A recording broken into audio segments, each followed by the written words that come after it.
Good morning. Good. It's nice to be here. It's nice to see you all here. We are the American Chamber Players. That's the name of our group, the American Chamber Players. And maybe we should start out. Would you like to know our names? Yes. Yeah, okay. We're going to introduce ourselves. My name is Miles, and I'm originally from New York. I grew up in New York City, but now I live just up the road in Spartanburg, South Carolina. And I'll let everybody else introduce themselves. Hi, I'm Anna, and I was born in Bulgaria, and I live in New York, and I play the piano. And my name is Sarah, and I was born in Washington, D.C., and I play the flute, as you can see. And right now I live right outside Washington, D.C. in Arlington, Virginia. And good morning, I'm Janet, and I was born in New York City, grew up in Pittsburgh, and currently live in Chicago, Illinois. So I've traveled to a few different places, and as you can see, I play violin.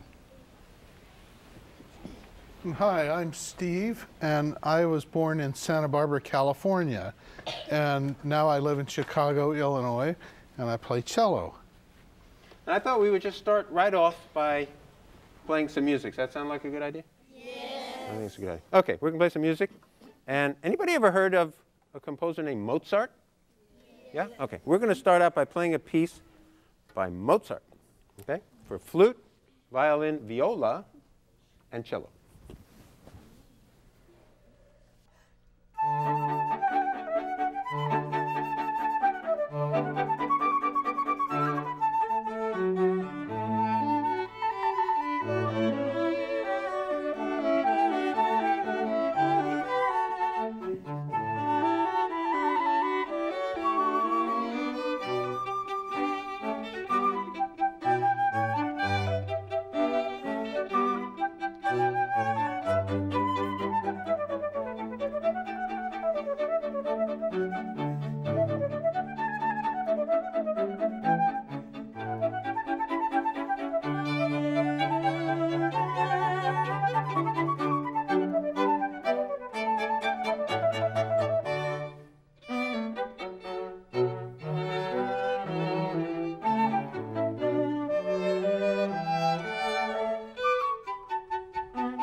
Okay.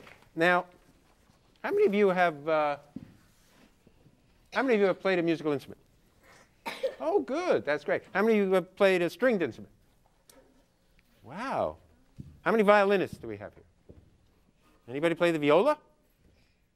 Goodness, that's great. And cello? We have a cellist? One cellist. Okay. Now, you know, you can tell just by looking. Janet, if you would join me. The viola and the violin are very similar. We play them in a similar way, but the viola is bigger than the violin. The viola is a little lower than the violin, but 3 of the strings on the violin and the viola are the same. So if I play my top 3 strings, it sounds like this. But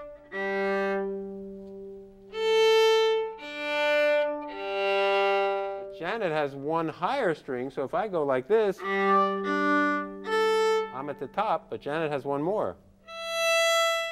And I've got 1 lower one. Right?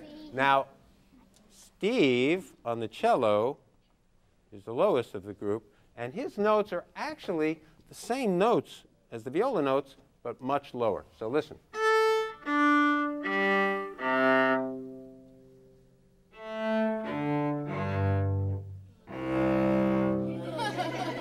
Okay. Now, you all are string players, so you know that. How many of you are in college, by the way? Oh, you're not in college? No. High school? Middle school? No. No? How many of you are 17 years old?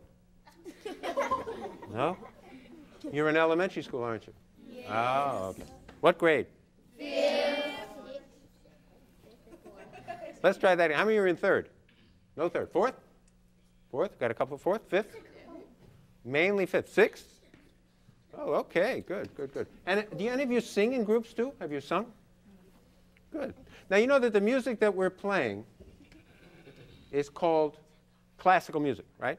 Mm-hmm. And some of it is very old, but some of it's not so old. And when we play it, we're alive, you're alive, right?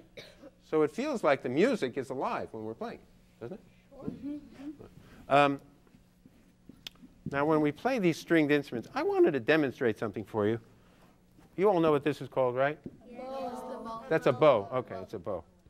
And you know that we can do different things with the bow, right? We can make different sounds, right? So I could play.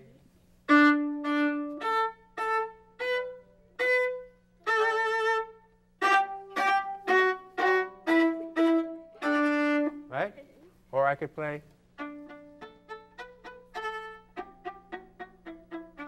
Right? Or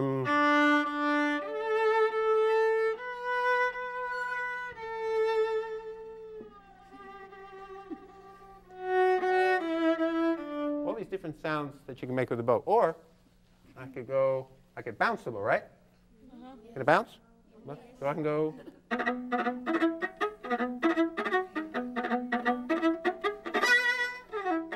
Right?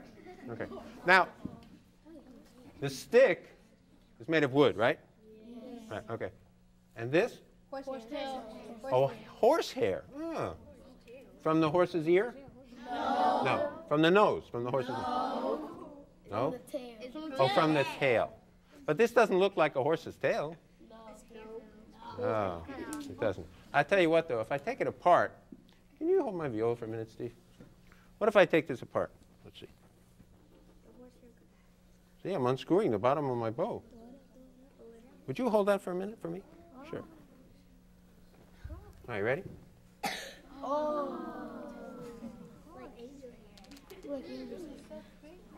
See, now does it look a little more like a horse's tail? Yes. Yes.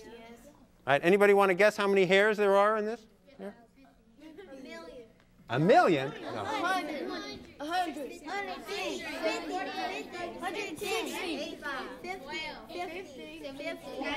You're all wrong. There are about 200 hairs. 200 hairs. That poor horse is freezing somewhere. Right? Nah, the hair grows back on the tail. Okay, so we can do all sorts of things with these bows. Would any of you, would you like to hear Janet play something on the violin? Yes. Janet, tell us, you know, I'm curious, how did you get started on the violin? How old were you, and how did you get started, and why do you play the violin and all that? Well, I was just about your age, maybe just a couple years younger.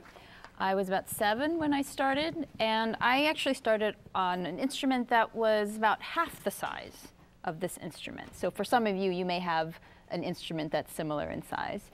And I started because I just had an older brother and an older sister that played musical instruments, and my parents wanted all of us to play musical instrument, and they offered me this one. And so I took to it very quickly, like a duck to water, and I've been playing ever since. And are you going to play a nice, slow, gentle, beautiful, sweet piece for us? Absolutely. No, you're not.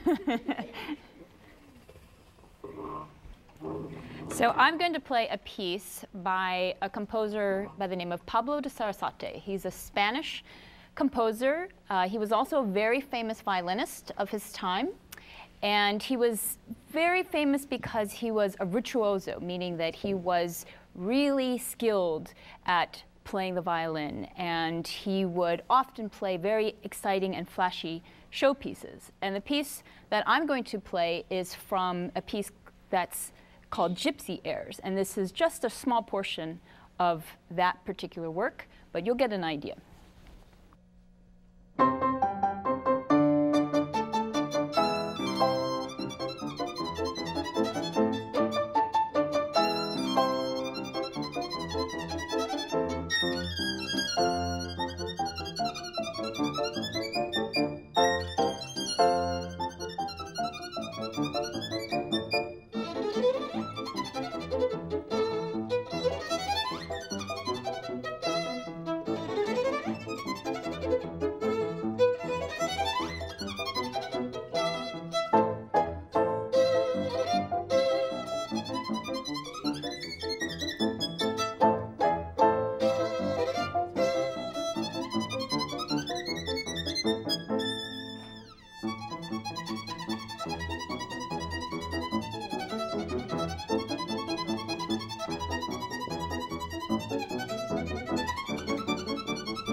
That's some pretty fancy violin playing. Wow.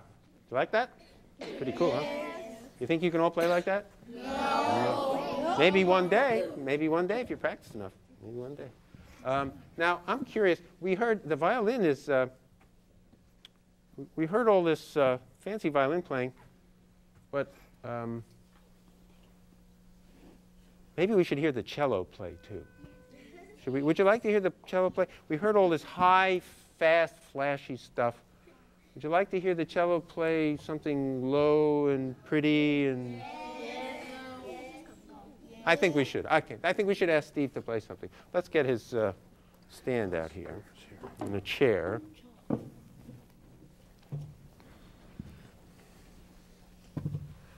Now, I wanted to ask you a couple of things. Tell us why you like playing the cello, and then maybe you could show the kids. I know you've got these big, long strings here. Maybe you could show them how the strings vibrate and how we actually produce sound. But first, I'm interested in why it is that you like to play the cello. Okay. Well, one of the things that's great about the cello is that it goes from very low to extremely high. So it has a really, really big range, and it most replicates the human voice. So it's like a very low, deep human voice to a very, very high voice. And so it has a range in here that's a lot like a singer's range. And it's got a very mellow tone, you know. So that's what drew me to the cello, was that it has a very human-like quality. Now, if you look carefully under these lights, you can see the low C string has a big wide vibration, and you can see the string kind of swing back and forth. Can you see that? Yes. Now if I'll show all of you guys. Especially if you look here, you can see the string vibrate back and forth.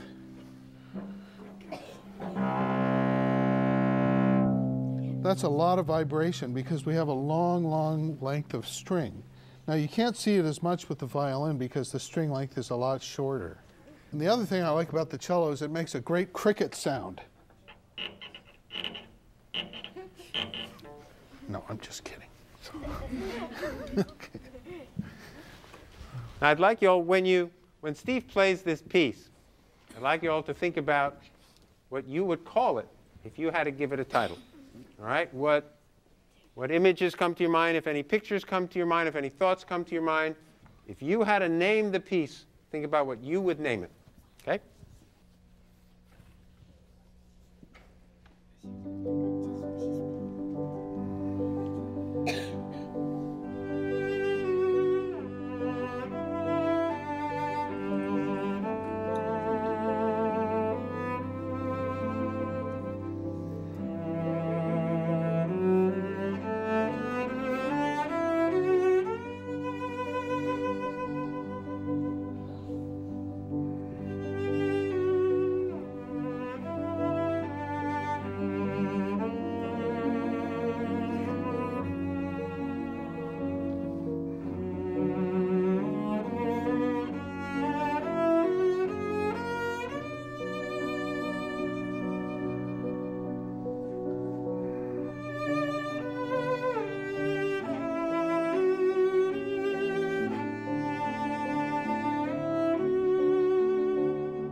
Okay, anybody got any ideas for what that might be called? Or what would you call it? Any suggestions? Yeah. What's that?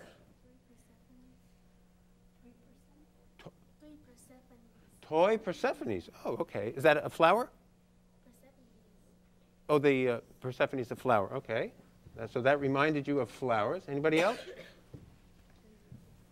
Yeah? I don't know the title, but it's a type of romantic song. Type of a romantic song? Sounded like a romantic song. Okay, yeah. Sad. What?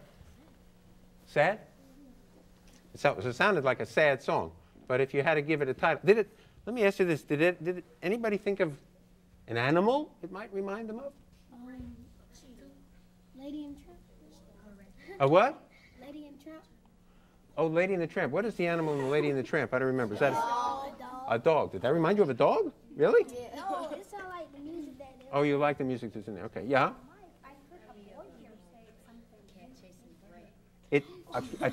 That sounded like a cat chasing a rat? It did? What do we have another suggestion? We have a winner. Over here, one of your classmates over here said it sounded to him like a swan, and guess what? That's actually the name of the piece, the swan. Now, if Anna plays the piano part, think of this sounds to you like rippling water. That give you an idea of rippling water? And then when the cello comes in, the cello just kind of glides along on the water. Well, this composer wrote that music, called it the swan, because that's what he wanted to give us a picture of, the swan. So when we listen to these pieces of music, we all have different ideas. That's one of the interesting things about these pieces, that they give us different ideas, different feelings, different emotions, different pictures in our minds. Now Anna has just been sort of playing in the background. Maybe we should ask, you think we should ask Anna to play something by herself? Yes. Because we've heard Janet play a flashy piece and Steve play a cello piece. Yes, we should ask Anna? You think so? You think she'd be willing? Would you be willing to play a piece by yourself? Sure. She would, okay. That's good. All right, we'll get this out of the way. I'm going to play an etude by Chopin. It's very hard. I practice it every day, so I hope it will be okay.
Okay. That was great. Who wrote that? Chopin. Chopin, Frederick Chopin. Chopin was originally from Poland, but he lived most of his life in Paris, France. How many of you have been to Paris, France? Anybody? One of these days, you're still little. One of these days when you grow up, maybe you'll have a chance to go to Paris. Very nice city. I recommend it. They have a lot of cheese and perfume. They have all sorts of things in France. Okay, we're going to play some more music for you now. Now, Sarah, if Sarah, you would come out here, we're going to move some stands and chairs too, and get. We're going to. Whoops! Dropped a piece of paper. We're going to play a piece now that's a little bit different from you heard. You haven't heard Sarah demonstrate the flute. Now the flute. How many of you play the flute? Anybody? You play the flute? Oh, so you know. Any of your friends play the flute or wind instruments? Yeah, in school? Okay. So the flute can play pretty high, but it can also play pretty low. Sarah will show you some of the things that the flute can do. Okay. Would you? Well, as you can see, you know, the flute, does anybody know what family of instruments the flute belongs to? Yes. The wind. The woodwinds, that's right. But my flute is not made out of wood. It's made out of metal. And obviously I don't have any strings or bows or anything, so what vibrates to make the sound? Wind. That's right, the air, it goes all the way through, and also it vibrates against the edge because I blow across the hole to make the sound. And here's my lowest note.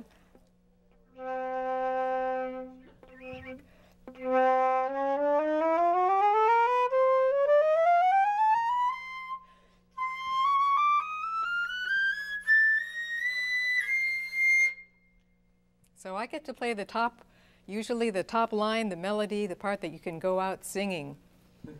Let's see. So we're going to play a piece. We're going to play one very exciting piece by a man that we know. He's an American composer, and he's still alive. He was born in Detroit, Michigan. His name is Paul Schoenfield. And he writes music that's based on folk music.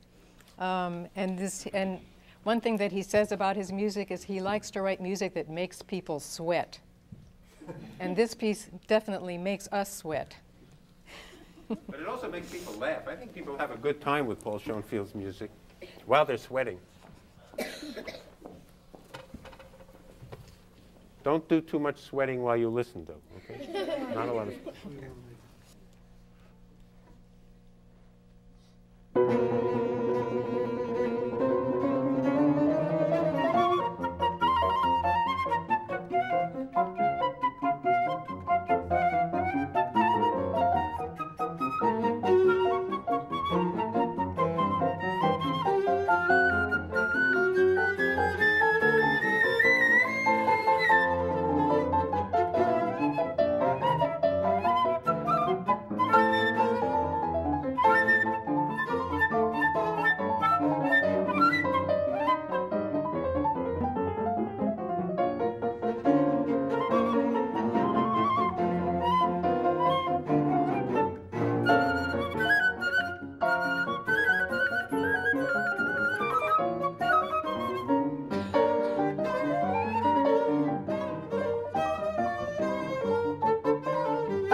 That's a real fun piece, isn't it?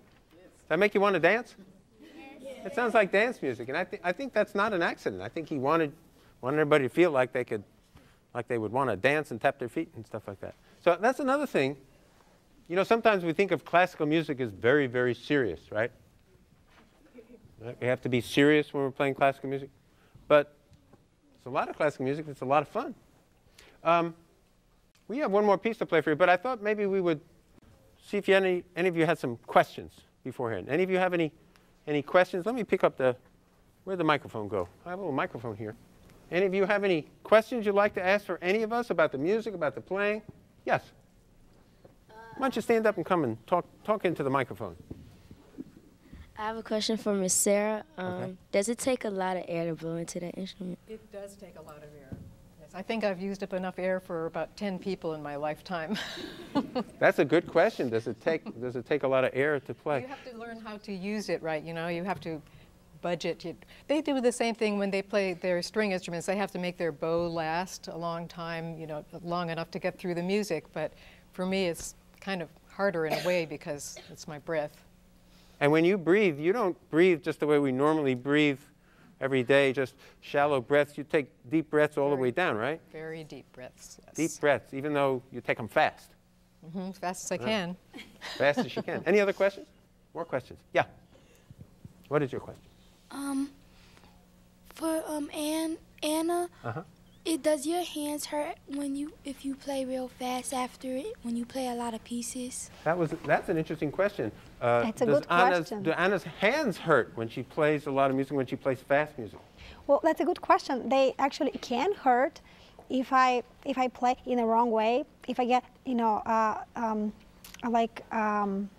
tight and my muscles get tight, then I can have like a cramp in my wrist or something. So it's actually a very important skill is to be able to stay kind of in a loose, even if you are doing a difficult piece. So it's a good question. Yeah, you have to practice relaxing while you practice. Taking breaks, right? You take breaks when you practice? I take breaks. If I feel a cramp, then I just go like this. But most importantly, it's a skill to be always able to stay loose and relax. It's almost like if you were an athlete and if you would tense up and you try to do like a stretch or run fast. I don't know if that's a good analogy, but your muscles, or hit a baseball or we try something. to do exercises before we start to loosen up, to stretch, and to take breaks. But sometimes it's tiring to play for a long time and to play fast notes for a long time. And you have to get in shape. And the more you practice and the more you play and the more used to it you are, then the less it hurts and the easier it is to do. The whole idea of practicing and getting better is for things to get easier. And as they get easier, you have less of a chance of hurting yourself. And it's important to always, have a break a little bit after, let's say, every hour you're practicing, or even less. Maybe every half hour you're practicing and you feel tired, and you always take a little break. But it's a good question. Other questions? Yes. Who wrote that song I just played? Who wrote the piece that we just played? That was by Paul Schoenfield. Now, again, what's sort of interesting is we've played music from all over the world. Mozart, the first piece, he was born in Austria. The piece that Janet played was by a Spanish composer. Chopin was from Poland and lived in Paris. But the piece we just played was by an American composer. His name is Paul Schoenfield. And he actually teaches at the University of Michigan. So he's alive and well and still composing music. And he lives in Michigan. Yeah, other questions? Yeah. How old were you when you started playing viola, and why did you play the instrument? The question was, how old was I when I started playing the viola, and why did I start? Well, I actually started on the violin. And I started when I was little. I started when I was 6. And I started because I had a cousin who played the violin, and I thought he was a cool guy. That was it. I thought he was a cool guy then. I actually don't think he's such a cool guy now, but that's a different story. But he played the violin, and so I asked for violin lessons. And I played violin all through my childhood, and actually even through college. And I didn't switch to viola until right after I graduated from college. And the reason I switched was, the simple answer is because I tried it and I liked it. So it worked out pretty well. Yeah, we have a question over there. Go ahead. I have a question for Janet. About how many years have you been playing the violin? How many years has Janet been playing the violin? Well, then you have to ask her how old she is. I don't know if she wants to tell you how old she is, but she might. I've been playing for a long time. Many, many years. How old were you when you started? I was 7. 7. You know, people often ask us how old we were when we started playing, and we all started at different ages, some very young, some a little older. There's no one age by which you have to have started in order to play an instrument well. But what you do have to do at some point or other is you just have to practice. You have to work hard at it, just like anybody has to work hard at anything they want to get good at. But the advantage of music, one of the nice things about music is the better you play, the harder you work at it, the more fun it is, because you sound better to yourself. So that's the advantage of practicing and working hard. But I know people who are very, very good musicians who didn't even start until their teens. But I think most of us here started probably before we were 10. And Anna probably started. I was 4 and a half. 4 and a half. Can you imagine little Anna at the piano when she was 4 and a half? I wish we had some photos because that was probably very, very cute. I'm sure Anna was cute. But Anna's parents are both pianists too. Her father's a pianist, her mother's a pianist. So she grew up with hearing the piano all the time. And actually, I remember my first song. You remember your first song? It was called Choo Choo Train, and it went like this.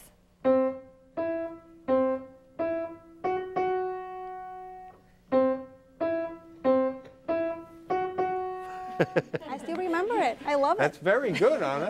Thank you. I think Anna sounds great. Let's give Anna a round of applause for the Choo Choo Train. Yes. Okay. You had another question. Yeah. Question for Mr. Steven. Why did you want to play the cello? Oh, the question was why Steve wanted to play the cello. Well, my older brother, my mom brought home the cello for my older brother, and he tried it for a little while and didn't like it. And so my mom was about ready to take it back to the shop, and I begged her to let me have it. And because I had heard a recording on the radio of the cello, and I just loved it. And I think I was about 6. And so I just fell in love with it. And that's the reason why I still play it, is because I love it. And I've always loved the cello. And so my mom said, okay, you can try it. And then it's been ever since then. So that's the reason why I play. Does it get tiring carrying it around? I mean, it's heavy. It's a big case. Yeah, of course. And then you deal with, everybody always says, don't you wish you played the flute, and all those questions. And yeah. You know, when we travel, we have to buy a seat on the airplane for the cello, an extra seat for the cello. You have a question? Yeah. I got a question for Janet. Why do you use that scarf on your shoulder? The question is that's why a good Janet question. uses a scarf when she plays. Well, it's primarily just so I don't, because the violin sits here right on your, right on your neck and your collarbone, and sometimes, the chin rest has the metal parts, as you can see, and it's just so that it doesn't rub directly onto the skin, so otherwise it could get it, irritated or infected. So just like to have a little cloth there to protect it. Yeah, you have a question? This is a question for Anna, yeah? How long do you practice each day on the piano? The question is, how long does Anna practice every day on the piano? Let's see if she tells us the truth. Well, ideally, I would like to have every day, some practice, at least an hour and a half. But if I have a concert, I may practice a little bit longer, maybe at least a couple hours or even more. It's important, I think, to have every day, even if it's just a few minutes or half an hour, because again, I compare, to an athlete. If you, let's say, are a runner and you skip maybe a few days, and your muscles get all tight, and if you run, fast, then maybe I can get hurt, So I try to keep my muscles in shape and just practice a little bit every day. But I have 2 kids at home, so it's not always easy.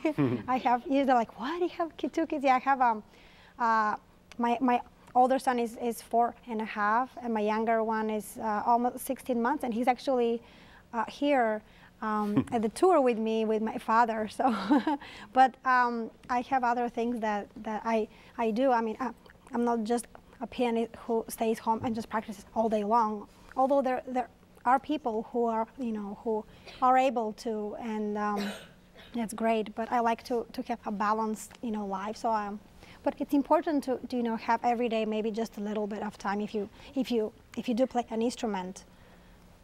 So. Right, great. We actually, I think speaking of time, we don't have a lot of time left. So I think we're going to play one more piece for you, okay? Should we do that with all the strings and the piano?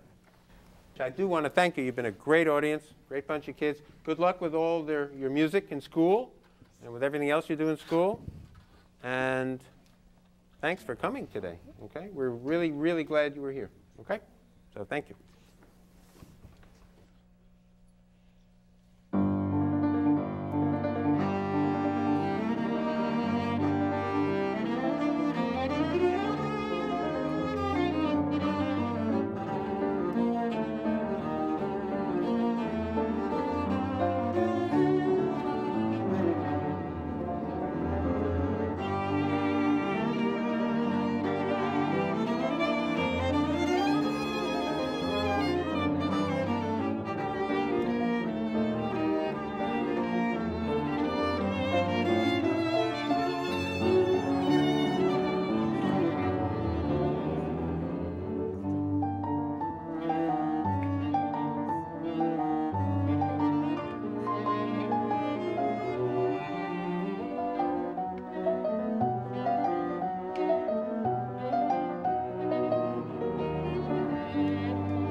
Thank you all very, very much. And again, thank you so much for coming in. Good luck. Okay, we'll see you. Bye-bye.